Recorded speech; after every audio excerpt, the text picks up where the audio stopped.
Nouvelle heure d'information. Bonsoir Madame, Monsieur. Au sommaire ce soir, nomination du nouveau chef du gouvernement.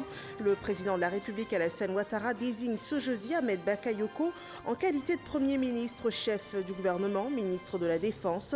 Il succède ainsi à Amadou Gon Coulibaly, décédé le 8 juillet dernier.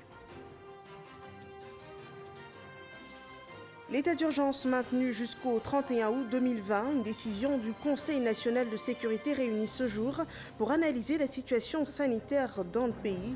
Le Conseil allège aussi les mesures restrictives annoncées dès l'apparition des premiers cas de Covid-19 en Côte d'Ivoire.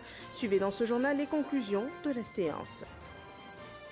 Et à quelques heures de la fête musulmane de l'Aïd el-Kébir, la Tabaski, le gouvernement rassure de la disponibilité des bêtes pour le sacrifice. Plus de 115 000 têtes de moutons ont été importées pour satisfaire la demande sur les marchés. Bienvenue dans ce 23h. Ouvrons ce journal avec cet entretien entre le président de la République et l'ambassadeur du Canada en Côte d'Ivoire. Le diplomate en fin de mission a présenté au chef de l'État le point des relations entre les deux pays, un bilan des investissements canadiens en terre ivoirienne et notamment des échanges commerciaux au cours des 3 dernières années, suivant le compte-rendu de cette session avec Jérôme Kofi Aboula. Une mission qui en est à son terme. C'est la mission diplomatique de Julie Schuldis du Canada sur le sol ivoirien. La diplomate canadienne a rendu à cet effet visite au président de la République, Alassane Ouattara, en sa résidence de la Riviera Golfe ce jeudi. Un moment d'adieu que l'hôte du chef de l'État a voulu partager avec lui. La diplomate canadienne en a aussi fait une occasion pour souhaiter ses condoléances au président de la République après le décès du Premier ministre Amadou Gon Coulibaly et réaffirmer le renforcement de la coopération entre les deux pays. C'est la fin de mon mandat comme ambassadeur du Canada en Côte d'Ivoire. C'était pour moi la chance de saluer Monsieur le Président, d'offrir mes condoléances en personne suite au décès de Son Excellence le Premier ministre et de parler de l'approfondissement des relations entre le Canada et la Côte d'Ivoire. Au cours de mon mandat, on a parlé des investissements du Canada qui sont faits ici, on a parlé des échanges que nous avons faits, de l'apprentissage partagé entre nos deux pays. La diplomate canadienne s'en va, elle quitte la Côte d'Ivoire après y avoir passé 3 bonnes années. Autre point de l'actualité cette journée, Ahmed Bakayoko est le nouveau chef du gouvernement ivoirien. Il a été nommé à ce poste ce 30 juillet 2020 par le président de la République Alassane Ouattara, suivant la déclaration du secrétaire général de la présidence de la République informant la nation ivoirienne de cette décision. On regarde. Le président de la République, son Excellence M. Alassane Ouattara, a procédé ce jeudi 30 juillet 2020 à la signature d'un décret portant nomination de M. Ahmed Bakayoko en qualité de Premier ministre, chef du gouvernement, ministre de la Défense, fait à Abidjan le jeudi 30 juillet 2020. Le nouvel occupant de la primature n'est pas à sa première expérience dans l'administration. Il a occupé plusieurs postes ministériels. Nous n'en dirons pas davantage. Suivez ce portrait dressé par Alexis Ouedraogo. À 55 ans, Ahmed Bakayoko est le nouveau patron de la primature. Journaliste, homme politique, l'ancien ministre d'État, ministre de la Défense depuis 2017, né le 8 mars 1965 à Abidjan. Il fait ses classes au Collège moderne d'Adjamé et assumera des responsabilités à la tête de plusieurs associations estudiantines, dont l'Amicale des élèves et étudiants ivoiriens au Burkina Faso en 1986 et la jeunesse estudiantine et scolaire du PDCI en 1990. À 25 ans, Ahmed Bakayoko devient directeur de publication du quotidien Le Patriote. 3 ans plus tard, en 1993, il prend les commandes de la radio Nostalgie en Côte d'Ivoire. En 2000, il devient PDG de Nostalgie Afrique. Sa vie d'homme politique, il l'a bâtie au sein du RDR. Lors de la constitution du gouvernement de réconciliation nationale, il obtient le poste de ministre de Nouvelles Technologies de l'Information et de la Communication, un poste qu'il occupera de mars à avril 2011. Avril 2011, il est ministre de l'Intérieur de Côte d'Ivoire et ministre d'État.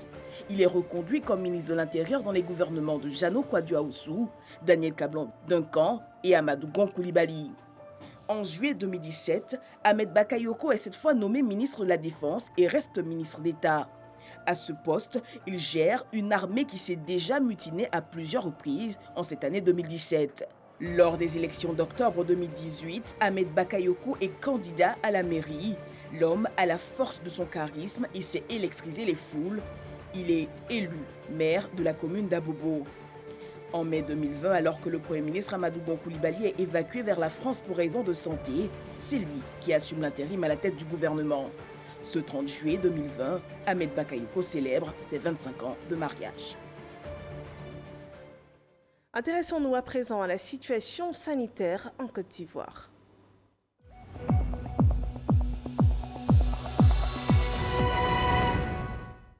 Le Conseil national de sécurité s'est réuni ce jeudi pour analyser la situation sanitaire en Côte d'Ivoire. Après plus de 4 mois de fermeture en raison de la Covid-19, les lieux de spectacle et de rassemblement sont autorisés à ouvrir dès ce 31 juillet. La courbe des cas étant toujours ascendante, l'état d'urgence reste maintenu jusqu'au 31 août prochain. L'ensemble des conclusions de ce Conseil est énuméré par le ministre de la Santé et de l'Hygiène publique. Le Conseil national de sécurité, après analyse de la situation épidémiologique et des conséquences économiques, notamment dans le secteur du divertissement, a pris note de l'engagement des acteurs à promouvoir les mesures barrières et à contribuer fortement à la sensibilisation des populations contre la pandémie. Tenant compte de la situation et après avis du comité scientifique, le Conseil national de sécurité décide du maintien de l'état d'urgence jusqu'au 31 août 2020, du maintien de la fermeture des frontières terrestres et maritimes, de l'ouverture des bars, des boîtes de nuit, des cinémas et lieux de spectacle à partir du 31 juillet 2020, dans le strict respect des mesures barrières, notamment le port du masque, le lavage des mains et la distanciation physique. De la reprise des rassemblements sur l'ensemble du territoire sur autorisation des préfets et après avis des autorités sanitaires. Du maintien du confinement obligatoire de toutes les personnes vulnérables, y compris les femmes enceintes. De la poursuite des actions de communication et de sensibilisation communautaire en lien avec les collectivités, le corps préfectoral, les leaders religieux, les autorités traditionnelles, les travailleurs sociaux et les agents communautaires. De la prorogation à titre exceptionnel pour une période de 3 mois, à savoir de juillet à septembre 2020, du paiement des primes au personnel de la santé et aux forces de défense et de sécurité. De la mise en place d'un circuit spécifique des textes au profit des voyageurs dans le cadre de l'ouverture des frontières aériennes dans le respect des dispositions internationales et des mesures sanitaires requises à la sécurité dans l'environnement du voyage. Ce dispositif sera à la charge du voyageur. Le Conseil national de sécurité invite les populations à aider le corps médical et les autres acteurs qui ne ménagent aucun effort pour accomplir leur devoir en respectant scrupuleusement les mesures barrières. Voyons à présent la courbe d'évolution de la pandémie. Ce 30 juillet 2020, 165 nouveaux cas de contamination et un décès sont annoncés par les autorités sanitaires. 15 978 cas de Covid-19 sont à ce jour répertoriés en Côte d'Ivoire. Et avec un nouveau décès ce jour, le pays atteint la barre des 100 morts dus à la Covid-19. Le virus est toujours aussi présent. La vigilance et le respect des mesures barrières demeurent la seule arme pour venir à bout de cette pandémie. Sur la scène politique ivoirienne, le RHDP réclame la candidature de son président Alassane Ouattara, président de la République de Côte d'Ivoire. Une requête faite au cours du conseil politique du parti qui s'est tenu hier. Le chef de l'État répondra à cette demande en demandant du temps pour pousser la réflexion. Mama Traoré revient sur la rencontre. La dernière fois que le RHDP s'était réuni au Palais des Congrès du Sofitel Hôtel Ivoire, c'était pour désigner son candidat à l'élection présidentielle du 31 octobre prochain. 4 mois après, dans cette même salle, le destin impose au parti de refaire l'exercice car son challenger, Amadou Gon Coulibaly, n'est plus. Malgré la douleur, les militants du RHDP ont réservé un accueil chaleureux au président du parti, le président Alassane Ouattara. Une ferveur qui n'a pas occulté les enjeux de cette rencontre, enjeux situés dès l'entame des travaux par le directeur exécutif du RHDP. Aujourd'hui, mercredi 29 juillet 2020, devant vous, Monsieur le Président, les bases du parti, délégués sous-préfectoraux, communaux, départementaux, régionaux, ainsi que les élus vont encore tous, unanimement, devoir poser la même difficile et lancinante question qui trouble l'esprit des militants du RHDP et inquiète profondément nos concitoyens. Toutes les composantes de notre parti sont réunies ce jour pour partager avec vous leur analyse de la situation et leur point de vue. Qui sera notre candidat à l'élection présidentielle du 31 octobre 2020 ? Cette réponse, elle viendra des élus et des différentes instances du parti. Il nous faut un candidat qui rassure aussi bien nos militants, les Ivoiriens et l'international.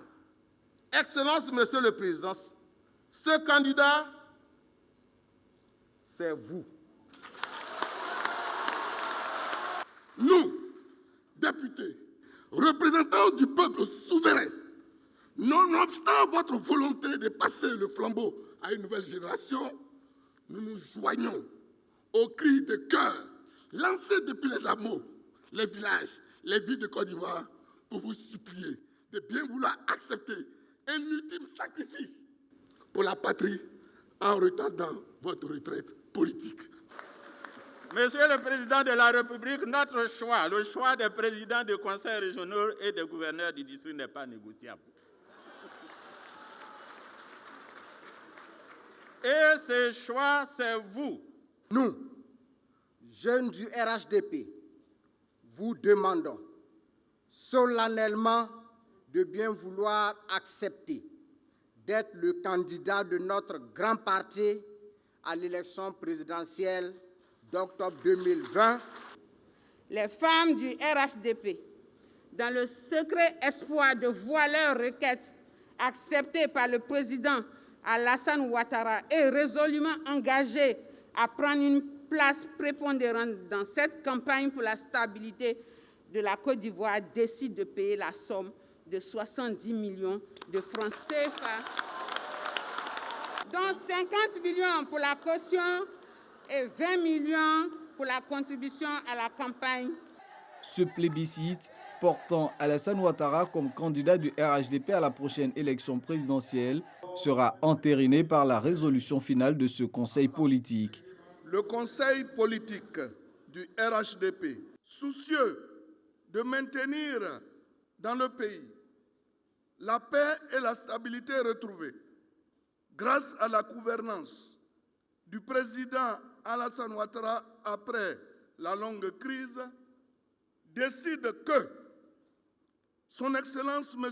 Alassane Ouattara, président de la République, président du RHDP, est le candidat du RHDP à l'élection présidentielle du 31 octobre 2020. Mais les militants du RHDP devront encore attendre pour savoir la décision finale de leur mentor. Je prends acte donc des résolutions du Conseil politique et de votre demande. Je voudrais donc vous assurer que je suis avec vous. Je suis avec vous. Je suis avec vous parce que nous devons faire en sorte que la Côte d'Ivoire continue dans la paix.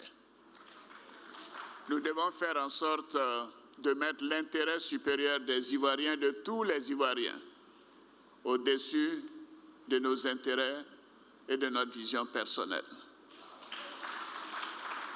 Donc je vous demande de me laisser le temps du recueillement.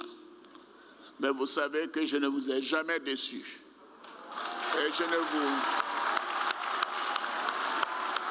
vous ai jamais déçu. Je ne vous décevrai jamais.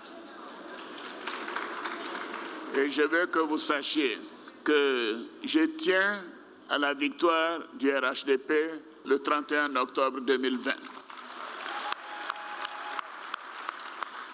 Et je tiens à la cohésion au sein de notre grand parti. Je peux vous dire que cela est une priorité pour moi. C'est sur ces propos rassurants que s'est refermée cette réunion du Conseil politique. Alassane Ouattara promet ne pas décevoir ses partisans. À l'issue de la rencontre, les participants donnent leur avis sur cette conclusion du président du RHDP. Avoir de la vision, c'est avoir de l'art pour voir les choses invisibles. Et pendant près de 10 ans, le chef de l'État, le président du RHDP, le président Alassane Ouattara l'a démontré pour la Côte d'Ivoire. Et ce que vous voyez ici ce soir transcende notre parti, le RHDP. Pour nous, il n'y a personne autre que Alassane Ouattara pour relever les défis, pour continuer le développement. Le président a bien voulu qu'on lui accorde un temps de réflexion. Toutefois, il a pris acte de la décision du Conseil politique et nous avons bon espoir que dans les prochains jours, le président nous reviendra avec une suite favorable. Il a dit, il a entendu notre appel, il ne nous a jamais déçus. Mais quand il a le temps de faire son deuil, moi je pense qu'on peut être satisfait. Nous sommes toujours confiants. Le président a dit quelque chose d'essentiel. C'est quand même son fils, le Premier ministre Amadou Gon, qui est décédé. Il y a encore une forte émotion. Il est nécessaire et il est indispensable que nous respections cette émotion-là. Et il a dit qu'il allait nous revenir. Nous savons qu'il va prendre une décision idoine, vraiment pour pouvoir sauver la Côte d'Ivoire. Du fait que le président dit « je prends acte », donc nous supposons qu'en tant qu'homme de paix, en tant qu'un homme très sage, il prendra la bonne décision pour la bonne marche des choses dans notre bon pays. Le président Alassane Ouattara, c'est un homme de confiance et un homme de certitude. Aujourd'hui, il n'a pas voulu nous entraîner dans l'émotion. Il nous a indiqué la voie de la sagesse et de la raison.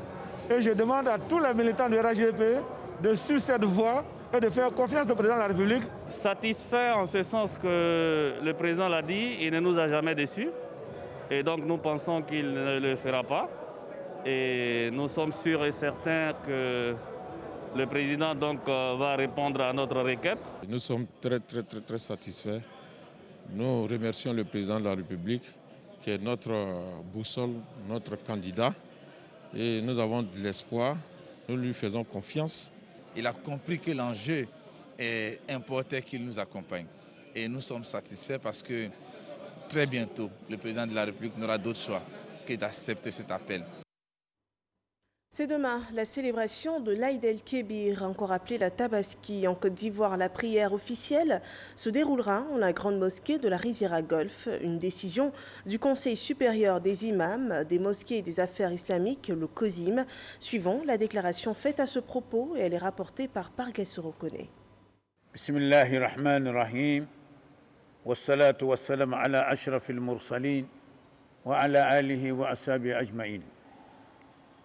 Communiqué portant réglementation des prières de masse.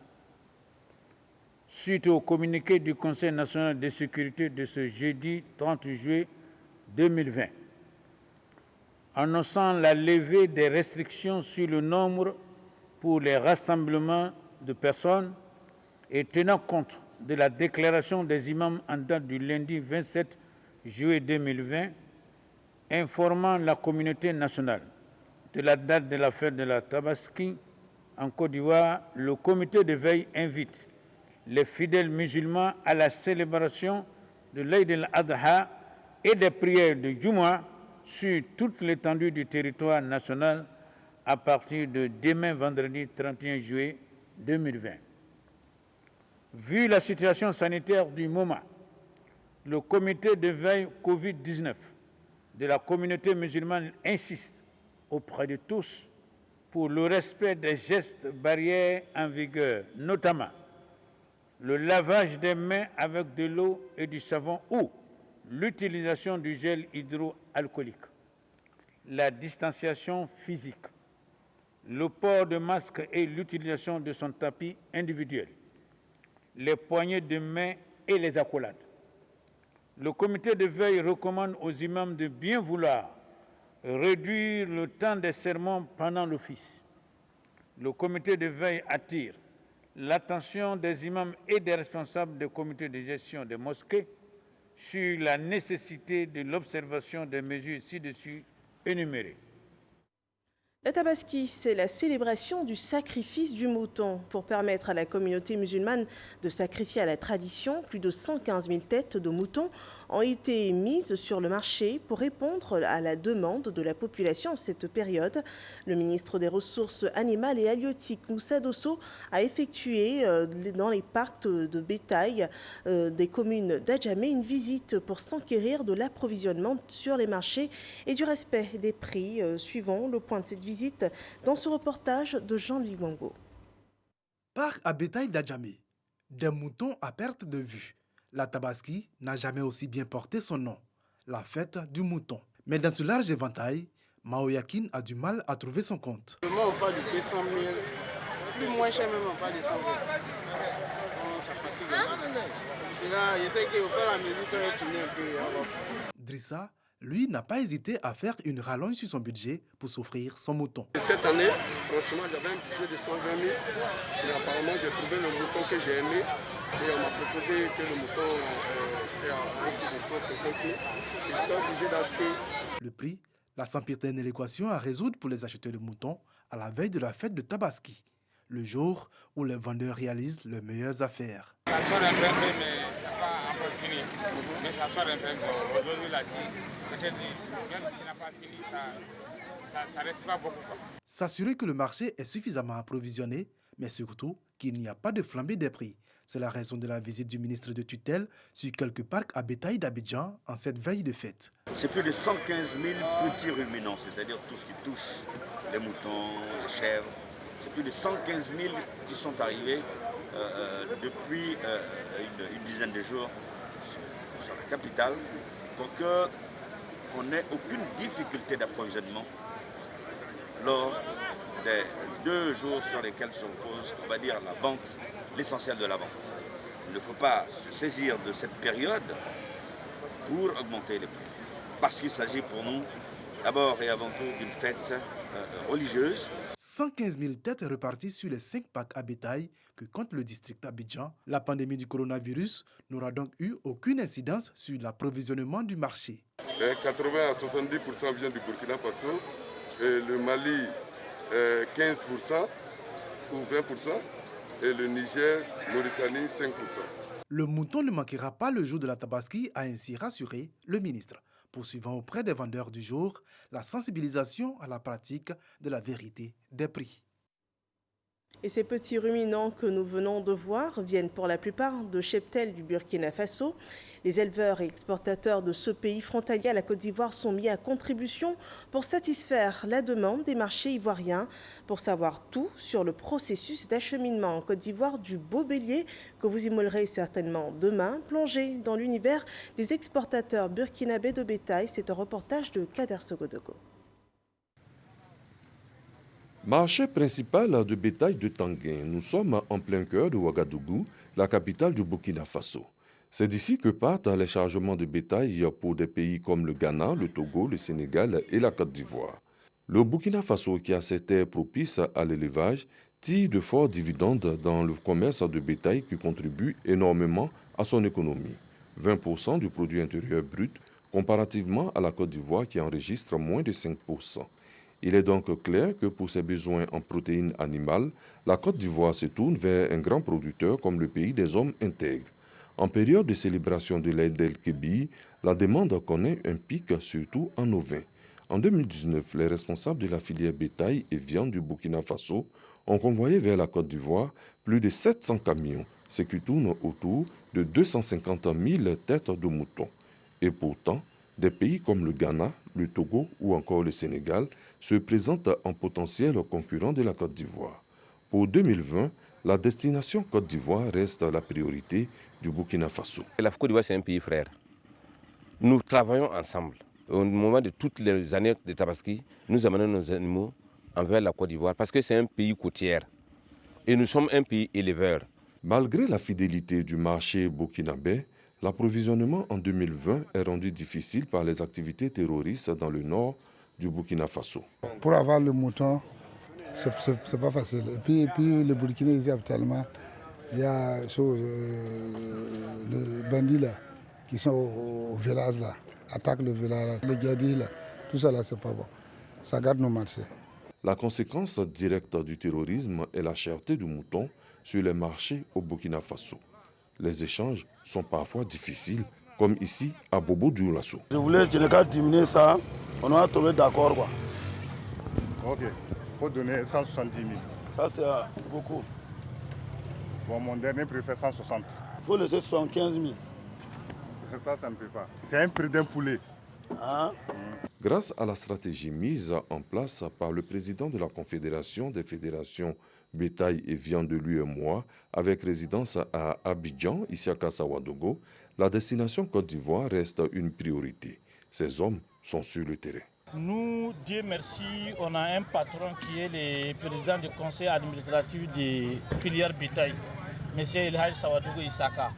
Lui, il nous aide vraiment techniquement et financièrement. Nous-mêmes, notre exportation dans l'ensemble de l'année, Côte d'Ivoire seul prend 85% des animaux. Les difficultés même que souvent nous rencontrons ici, nous ne les rencontrons pas en Côte d'Ivoire. Quand nous, on prend ici à la Côte d'Ivoire, les frontières ivoiriennes, ça nous vaut à peu près 140 km. 140 km pour un chargement, nous dépensons à peu près plus de 250 000 à 300 000 francs pour 145 km au Burkina ici. Or pourtant, pour 600 et quelques de Abidjan à Ouangolo, nous ne dépassons pas plus de 80 000 francs. Donc vous voyez qu'il n'y a pas de problème au niveau de la Côte d'Ivoire. Les camions de moutons sont convoyés en Côte d'Ivoire. À Ouangolo-Dougou, la porte d'entrée, les services vétérinaires examinent les bêtes. Les convoyeurs également sont soumis à des exigences sécuritaires et sanitaires. Regardez les statuts vaccinales en ce qui concerne la lutte contre la fièvre jaune et la méningite.